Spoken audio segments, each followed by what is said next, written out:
Thank you.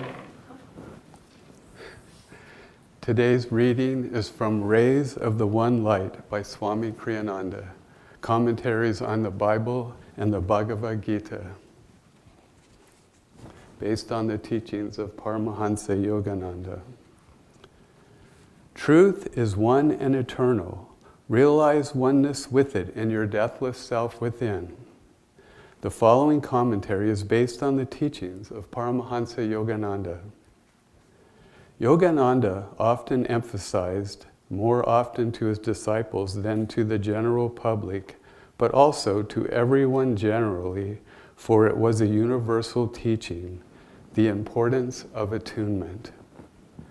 For divine understanding cannot be created, it must be perceived. To the disciples, Yogananda spoke of the importance of attunement with the Guru. To others, he urged the importance of at least attuning oneself to higher consciousness. Can an eagle rise without the support from the sustaining air? Jesus Christ said in the Gospel of St. John, chapter 15, I am the vine, ye are the branches. He that abideth in me, and I in him, the same bringeth forth much fruit, for without me ye can do nothing. If a man abide not in me, he is cast forth as a branch, and is withered, and men gather them, and cast them into the fire, and they are burned. If ye abide in me, and my words abide in you, ye shall ask what ye will, and it shall be done unto you. Herein is my Father glorified, that ye bear much fruit, so shall ye be my disciples. How can we abide in him? Jesus says, if my words abide in you. By words he meant not only his spoken words, but his vibrations, his consciousness, of which words are only an expression. We must abide by the teachings, but we must also absorb these teachings into ourselves, that they become our own experience. For disciples of this path, the more in their hearts they live consciously in the presence of the Masters, the more they will find the divine presence living within them. And for all truth seekers, whether disciples or not, the more they live sustained inwardly by awareness of God's presence, the higher they will find themselves soaring in wisdom and joy. For the Bhagavad Gita says in the 10th chapter, I am the source of everything. From me all creation emerges. Blessed with this realization, the wise, awe-stricken, adore me. Thus through Holy Scripture, God has spoken to mankind. Om, Om, Om.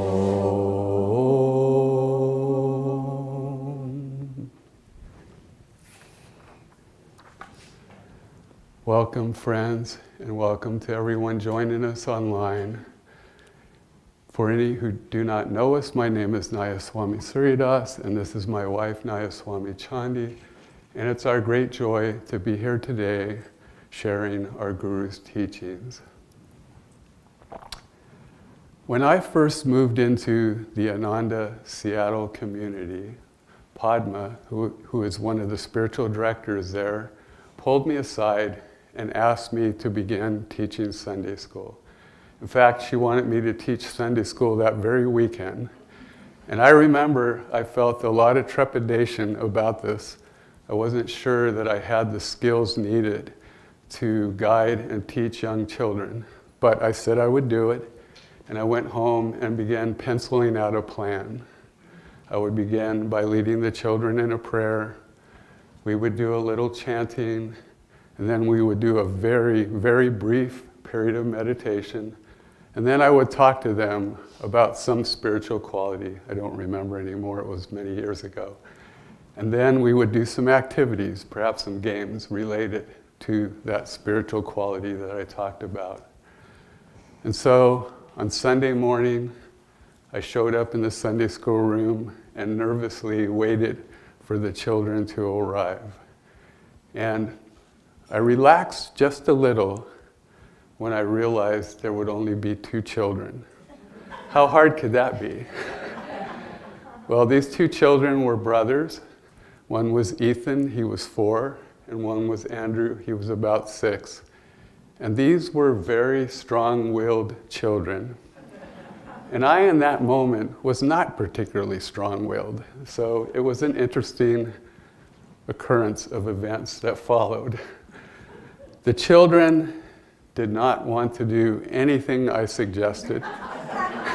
They did not want to pray. They did not want to chant. They certainly didn't want to listen to my words of wisdom. And they refused all of the activities that I had planned. Finally, in exasperation, I just gave up. I said, "Would you like to color?" To this, I finally got a positive and affirmative response. And so I pulled out some paper and some crayons, and the children began drawing and coloring. And we talked about this and that as they did this. And then about 15 minutes into this, Andrew, the older boy, looked at me and said, "You're not doing your job. You're supposed to be teaching us." So, needless to say, I went home feeling quite discouraged and feeling that I had failed as a Sunday school teacher, which I pretty much had. It was a very pleasant day out, so when I got back to the community, I made some lunch and I came and sat in a lawn chair in front of my apartment. And I kind of pondered what had happened and tried to tune into what I could do to make it better in the future. And then a friend came by, a neighbor, and she was a Sunday school teacher. And so I told her what had happened, and she gave me some advice. She said, "You have to speak with authority. You don't ask the children, would you like to do this or would you like to do that? You say, this is what we're going to do, and you say it in a tone of voice that lets them know you expect them to follow through." She said that I needed to project confidence and calmness. And so I took all this to heart. The next time I taught Sunday school, I tried this, and it worked wonderfully well. The children all not only did what I asked them to do, they enjoyed doing it, including the 2 boys, Ethan and Andrew. And by the way, Ethan would grow up to become a Kriyaban, and he and I did marketing at East West for a year before I moved here some 5 years ago. So today's reading is on the topic of attunement.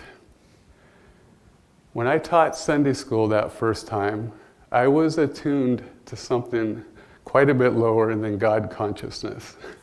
I was attuned to nervousness, to fear, to a lack of confidence.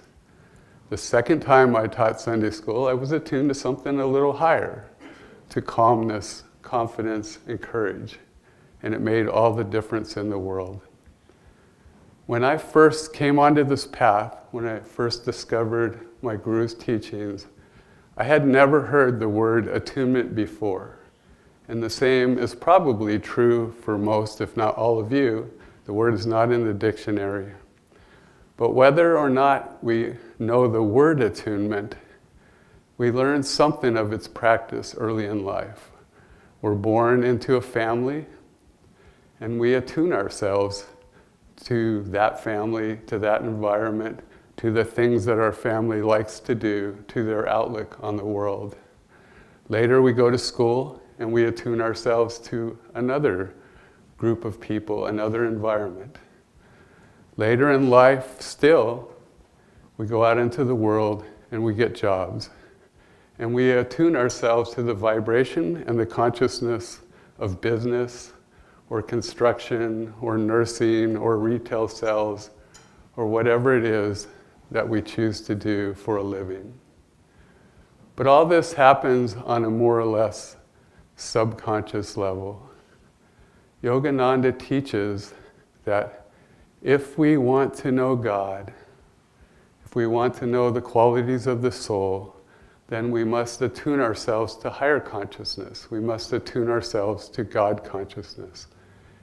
And he says, if we have a Satguru, the easiest way to attune ourselves to God consciousness is to attune ourselves to the consciousness of the Guru. So how do we do this? First, we have to feel the presence of the Guru within our hearts. I'd like to read Swami's words on this topic. Attunement means being able to feel the Guru's vibration and to draw that vibration into ourselves. In Autobiography of a Yogi, Yogananda writes that as his attunement deepened, inwardly he would feel the stamp of his Guru's approval, his silent signature on his thoughts. And each of us can learn more and more, it takes practice, but we can learn more and more to feel the presence of the Guru in our own hearts. We can learn to sense his smile when we are stepping in the right direction, and maybe to see him shaking his head slightly when we're in error. And we can draw on that awareness of the Guru's presence. And when we tune into the Guru, he's able to better change our lives for the better. Nayaswami Devarshi, in his book on Kriya Yoga, says that he spent some 6 months in close proximity to Swami Kriyananda in India. And that period was coming to an end. And so he talked to Swami Kriyananda and he asked him, Swamiji, when I'm with you, I can feel the presence of my Guru easily. How can I learn to feel that presence all the time? And Swami Kriyananda thought about this and he said, I always ask my Guru 2 questions in any given situation. What would you do and what would you have me do? And we can learn also to ask these questions, to tune in to what the Guru wants us to do. We don't want to go blasting forward 100 miles an hour, proclaiming to the world that the Guru just told me to do this thing. We want to take little baby steps and then we keep tuning in. Am I going in the right direction? Because we can be in error when it comes to intuition. But more importantly than that, when we keep tuning in, when we keep asking, am I going in the right direction? We keep ourselves in attunement with the Guru. And doing what the Guru has asked us to do is in fact a way also to stay in tune with him. Whether we're doing the things that we intuitively think he's asking us to do, or we simply read his writings, tune into his teachings. We all know that the Guru is asking us to meditate every day. He's asking us to serve selflessly. He's asking us to practice introspection and work on removing the flaws that we find within ourselves.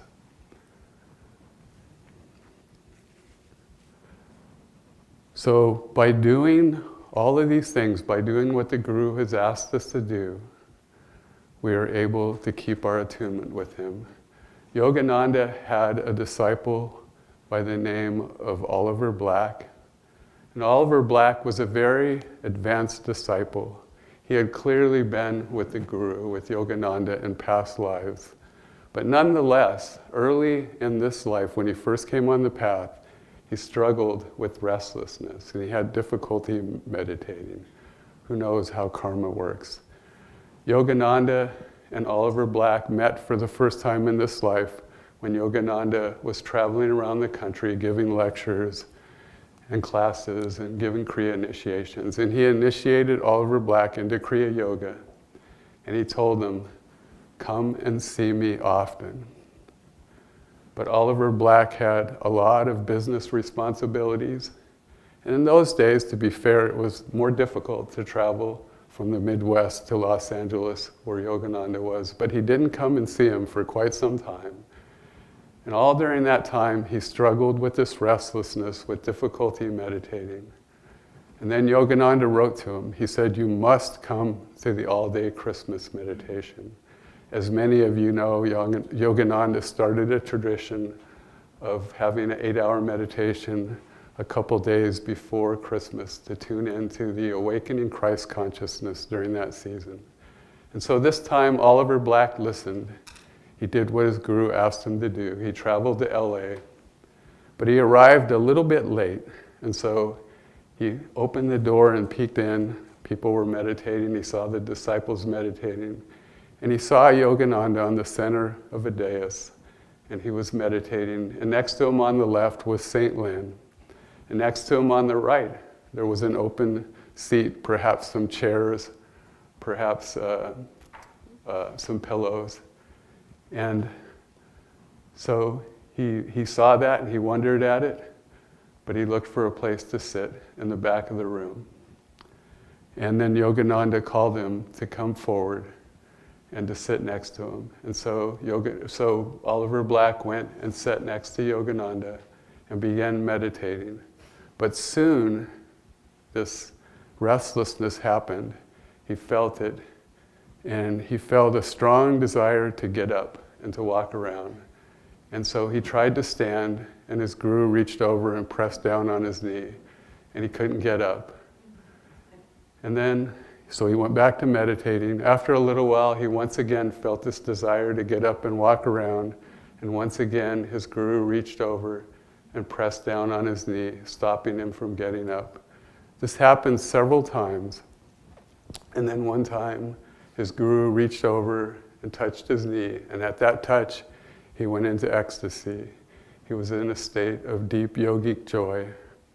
And he said that from that day on, he was able to go into that state whenever he wanted to.